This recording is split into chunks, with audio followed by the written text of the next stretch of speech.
Hello class 11th, welcome to our channel Janit Guru. मैं हूं आपका मेंटोर आशुतोष मिश्रा और आपके लिए मैंने स्टार्ट कर रखा है बहुत ही इंटरेस्टिंग यूनिट जिसका नाम क्या है? साइटोलॉजी। तो साइटोलॉजी में अभी तक क्या क्या देख चुके हैं वो नहीं बताऊंगा मैं। अब बहुत हो गया। अब डायरेक्ट अपने टॉपिक पे आते हैं जिसका नाम है सेल वॉल। लास्ट क्लास में हमने सेल वॉल जो है उसका कंपोजिशन देख लिया था। साथ ही साथ देखा था सेल वॉल का फंक्शन और एल्गी की सेल वॉल का कंपोजिशन देखा था, जो मैंने आपको बोला था याद कर लीजिएगा, बहुत इंपॉर्टेंट है। तो एक एनसीईआरटी का इतना छोटा सा पैराग्राफ है उसको कवर किया और नीचे वाला जो पैराग्राफ है इस वीडियो में हम कवर कर लेंगे।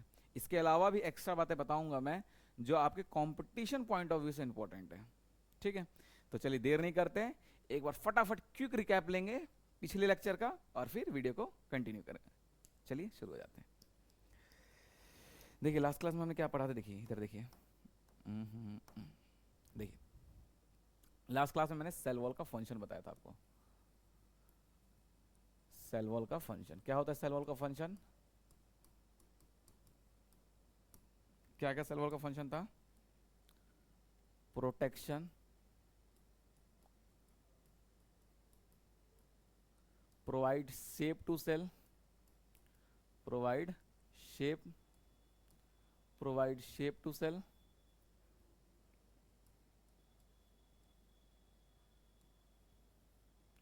ठीक है, provide shape to cell, protection, provide shape to cell और इंटरेक्शन में हेल्प करता है, सेल टू सेल इंटरेक्शन में।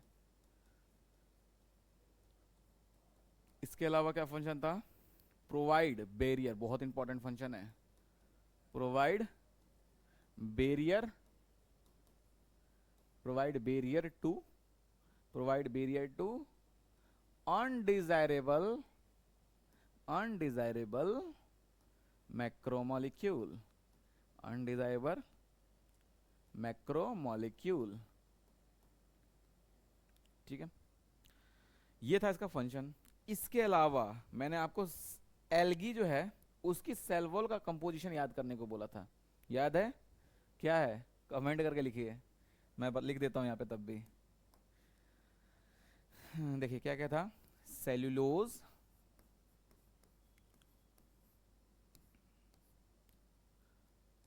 गैलेक्टन,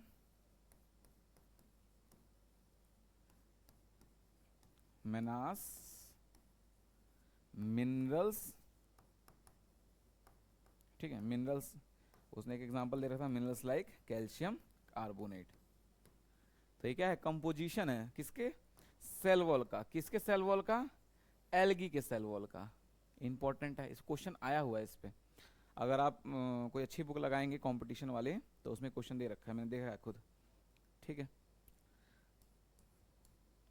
ये इंपॉर्टेंट है। Cell wall of fungi. याद रखिएगा जो सेलुलोज होता है, बहुत लोग को ये वर्ड नया में लगेगा। आपने ग्लूकोज सुना है? ग्लूकोज में एक टाइप होता है बीटा डी ग्लूकोज। ग्लूकोज सुना है ना आप? जब ग्लूकोज के मॉलिक्यूल छोटे छोटे आपस में जुड़ जाते हैं तो एक स्ट्रक्चर बनता है, उसको हम बोलते हैं सेलुलोज। अभी के लिए इतना याद रखिए, जब मैं बायोमोलिक्यूल पढ़ाऊंगा तो आपको बिल्कुल बेसिक से बताऊंगा क्या होता है कार्बोहाइड्रेट, क्या होता है ग्लूकोज, क्या होता है शुगर। सब चीज को अच्छे से डिस्कस करेंगे क्योंकि मैं आपको बनाऊंगा बायो का बाहुबली। ठीक है, तो अभी के लिए याद रखिए, ग्लूकोज मॉलिक्यूल, छोटे छोटे ग्लूकोज मॉलिक्यूल आपस में जुड़ जाते हैं तो एक बड़ा मॉलिक्यूल बनता है। उस बड़े मॉलिक्यूल का नाम क्या है? सेलुलोज। ठीक है, तो सेलुलोज जो है बेसिकली पॉलीमर होता है। वो छोटे छोटे जो है ना, जब छोटे छोटे जुड़ के बड़ा बना लेते हैं उसके लिए हम पॉलीमर वर्ड यूज करते हैं। तो कोई पूछता है सेलुलोज किसका पॉलीमर है? ग्लूकोज का। किसका पॉलीमर है? ग्लूकोज का। मोती की जो माला होती है, अगर मैं मोती की माला को बोलूं कि मोती की माला किसका पॉलीमर है तो आप बोलेंगे मोती का। तो जिस चीज से मिलकर बना होता है तो उसके आगे पॉलीमर लिख के हम उसको रिप्रेजेंट करते हैं। तरीका है, अब समझ लो, अभी के लिए बाद में समझा दूंगा, अभी के लिए दिमाग में रख लो। तो सेलुलोज किसका पॉलीमर है? Cellulose is the polymer of beta D glucose. Beta D glucose important बात है। बीटा डी ग्लूकोज का पॉलीमर है सेल्यूलोज। ठीक है, अब क्या होता है जब भी प्लांट सेल नई यंग प्लांट सेल है, इसको मिटो देता हूं, एक काम करता हूं, स्क्रीनशॉट लेना तो ले लीजिए आप। ठीक है, इसको मिटा देता हूं मैं। देखिए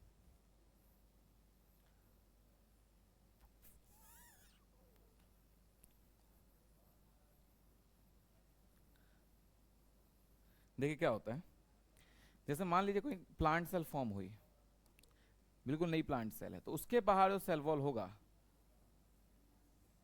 अरे रे हे प्रभु, शेप लेके देखो, क्या शेप से मिलेगा, रुक जाओ आज एक्सपेरिमेंट करता हूँ शेप लेके। हाँ देखो कितना प्यारा शेप मिला है, और फैला देता हूँ, और हाँ ये मान लीजिए कोई सेल है, ठीक है, इसकी जो सेल वॉल है,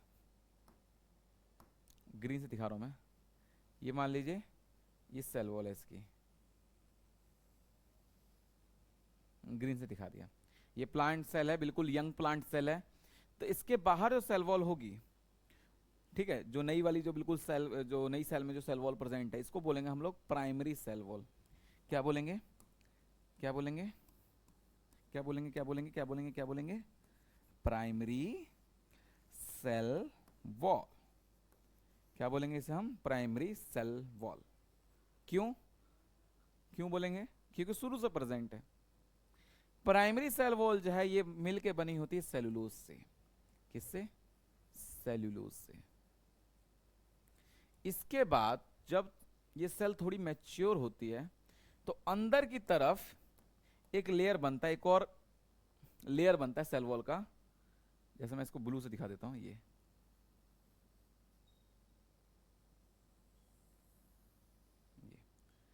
जो ब्लू से मैंने दिखाया, ये अंदर की तरफ बना, जो बाहर वाली जो प्राइमरी सेल वॉल है उसके अंदर एक और लेयर बन जाएगा, उसको हम बोलेंगे सेकेंडरी सेल वॉल। उसको हम क्या बोलेंगे, secondary, secondary cell wall, secondary cell wall. ये मिलके बनी होती है लिग्नीन की, लिग्नीन किससे मिलके बनी होती है, लिग्नीन और सेलुलोज, लिग्नीन और सेलुलोज, ठीक है। याद रखिएगा जब इसके पास प्राइमरी सेल वॉल होगी, प्राइमरी सेल वॉल कब होगी, प्राइमरी सेल वॉल तो हमेशा रहेगी, लेकिन स्टार्टिंग में प्राइमरी सेल वॉल रहेगी। जब सेल थोड़ी सी मैच्योर हो जाएगी तो उसके पास सेकेंडरी सेल वॉल आ जाएगा। सेकेंडरी सेल वॉल में होता है लिग्नीन, लिग्नीन की वजह से क्या हो जाएगी, सेल डेड हो जाएगी। अगर किसी सेल प्लांट सेल के पास, किसी भी प्लांट सेल के पास अगर सेकेंडरी सेल वॉल है तो वो प्लांट सेल डेड है। दिमाग में रखिए, बहुत इंपॉर्टेंट कॉन्सेप्ट है, फिर से बताता हूं। देखिए अगर कोई प्लांट सेल के पास सेकेंडरी सेल वॉल है, सेकेंडरी सेल वॉल कब बनेगा, जब वो थोड़ा मैच्योर हो जाएगा, और मैच्योर होते क्या बनाएगा, secondary cell wall. Primary cell wall उसके शुरू से प्रेजेंट है, जैसे इस प्लांट सेल मैच्योर हो उसके अंदर की तरफ प्राइमरी, मतलब जैसे मान लीजिए प्राइमरी, इसके अंदर की तरफ एक लेयर बनेगा, उसको हम बोलेंगे सेकेंडरी सेल वॉल। वो मिलकर बना होता है लिग्नीन से, ठीक है। और जैसे ही उसके अंदर लिग्नीन आया, वैसे ही वो सेल क्या हो जाएगी, डेड हो जाएगी। इंपॉर्टेंट बात है, याद रखिएगा, इंपॉर्टेंट बात है। चलिए इतना समझ आ गया। इसके अलावा एक और लेयर आती थी, उसको टर्शियरी सेल वॉल बोलते हैं, वो देखेंगे बाद में। इधर देखिए कहां तक देख लिया था हमने, यहां तक प्रोटीन्स तक देख लिया था। अब देखिए द सेल वॉल, यहां से देखना, the cell wall of young plant cell, the primary wall is capable of growth which gradually diminish as the cell mature, and the secondary wall is formed on the inner side of the cell। कह रहा है कि शुरू में तो primary cell wall बनी, थोड़े दिन के बाद वो डिमिनिश हो जाएगी, खत्म हो जाएगी, उसके बाद अंदर की तरफ ही एक लेयर बनेगा जिसको बोलेंगे हम सेकेंडरी, सेकेंडरी सेल वॉल। ये आगे समझ में, सेकेंडरी सेल वॉल किससे मिलकर बना होता है, किससे मिलकर बना होता है, लिग्नीन से। आगे देखिए इसके अलावा क्या लिखता है, ये क्लियर हो गया। The middle lamella is layer mainly of calcium pectate which holds or glues the different neighboring cells together. The cell wall and middle lamella may be traversed by plasmodesmata which connect the cytoplasm of neighboring cell। देखिए मान लीजिए ये एक cell है, ये दूसरी cell है, पता नहीं दिख रहा है नहीं दिख रहा, हाँ ये सेल है, ये दूसरी सेल है, ऐसा खड़ा हो जाता हूं, देख रहे हैं। ये दोनों सेल आपस में, ये दोनों सेल आपस में, जैसे मान लीजिए ईंट होता है ना, एक मिनट एक मिनट एक मिनट,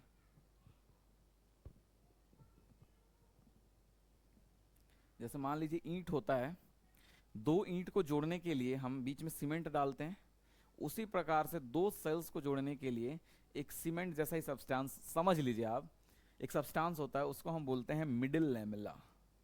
जैसे मान लीजिए इसको मैं ब्लू से दिखा देता हूँ, ये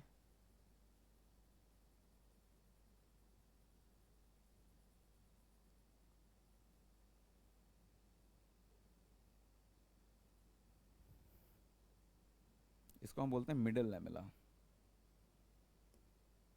इसको हम क्या बोलते हैं?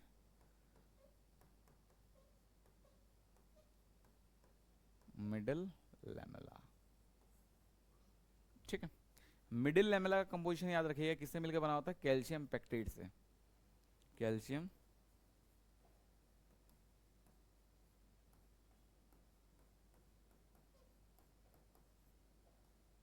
Calcium pectate. ठीक है, क्या लिखा है? कैल्शियम पेक्टेट विच होल्ड्स या glues the different neighbouring cells together. The cell wall and middle lamella may be traversed by plasmodesmata which connect the cytoplasm of neighbouring cell. कह रहा है कि इन दोनों के बीच में प्रोटीन कैसे कनेक्शंस प्रेजेंट होते हैं जो दो सेल्स को जोड़ते हैं, जो प्लाज्मोडेस्माटा से होके गुजरते हैं, इसको हम बोलते हैं, सॉरी, जो मिडिल लैमेलास के होके गुजरते हैं, इसको हम बोलते हैं प्लाज्मोडेस्माटा। अभी के लिए प्लाज्मोडेस्माटा याद रखिएगा कि एक बेसिकली तार है जो दो सेल के साइटोप्लाज्म को जोड़ता है। अभी के लिए याद रख लीजिएगा, ठीक है, क्योंकि हम प्लांट फिजियोलॉजी में अच्छे से देखेंगे। देखिए, बहुत सारे टॉपिक को हम यहाँ नहीं करा सकते, अभी हम इंट्रोडक्शन दे सकते हैं बहुत सी चीज़ों का। ठीक है, मैं बताता हूँ ना कि इस टॉपिक को यहाँ पढ़ेंगे, तो जब मैं वहाँ पढ़ाऊँगा तो यहाँ फिर कनेक्शन आएगा।